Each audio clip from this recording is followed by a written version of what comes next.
Vous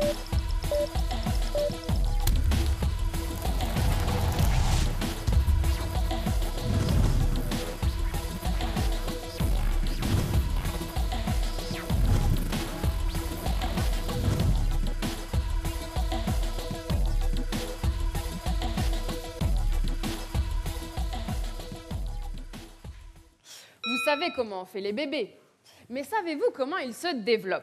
Pendant la grossesse, on passe d'une cellule à des milliards de cellules différentes à la fin.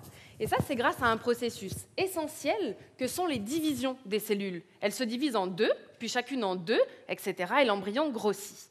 Moi, j'étudie le développement de l'œil, plus exactement de la rétine. Et je me demande comment on passe d'une cellule à toutes ces cellules différentes. Qui assure la diversité des cellules? Il existe deux types de division.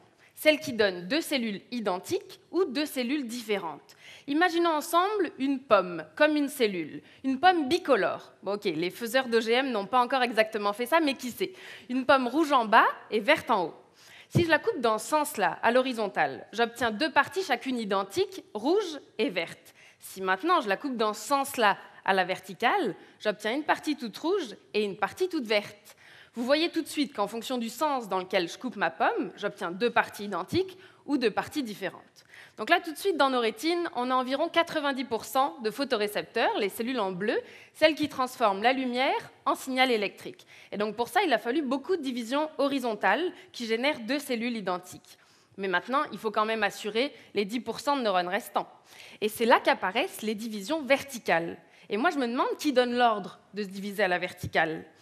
Et donc mon projet de thèse a commencé comme ça, par le choix d'un gène peu étudié, mais qu'on savait actif pendant la division. Donc autant vous le présenter tout de suite. J'ai passé des nuits entières avec lui dans le noir. Il m'a fait pleurer, sourire, manquer des soirées cinéma et sauter des repas. Je vous présente SAPCD2. Alors pour l'étudier, je m'installe au microscope. J'observe une rétine de souris normale et, comme attendu, une majorité de divisions horizontales. Maintenant, je la compare avec une rétine de souris dans laquelle il manque SAPCD2. Et qu'est-ce que je vois? Une augmentation des divisions verticales. Alors, qu'est-ce que ça veut dire? Sans SAPCD2, j'ai plus de verticales. Ça veut dire que quand il est là, il maintient les horizontales. Et donc, pour terminer, ma dernière question, c'est comment fait-il? Donc, pour ça, je vais regarder qui sont ses amis. C'est comme vous, là, dans la vie, si je veux savoir ce que vous faites dans la vie, je vais sur Facebook, je regarde qui sont vos amis, ça me donne de sacrés indices. Donc là, pour SAPCD2, on a trouvé le gène LGN, super connu dans le monde de la division. Donc si je reprends ma pomme, SAPCD2 est sur le dessus, il coince LGN sur les côtés, LGN tire, on a notre division horizontale. Maintenant, quand SAPCD2 n'est plus là, qu'est-ce qui se passe? LGN est capable d'être au-dessus, là il tire à la verticale, on a notre diversité cellulaire. C'est comme ça qu'on l'a fait la une d'un journal en biologie. On a découvert un nouveau régulateur des divisions, on en sait plus sur le développement de la rétine, et comme SAPCD2 est exprimé ailleurs dans le corps, c'est la porte ouverte à de nombreuses autres études.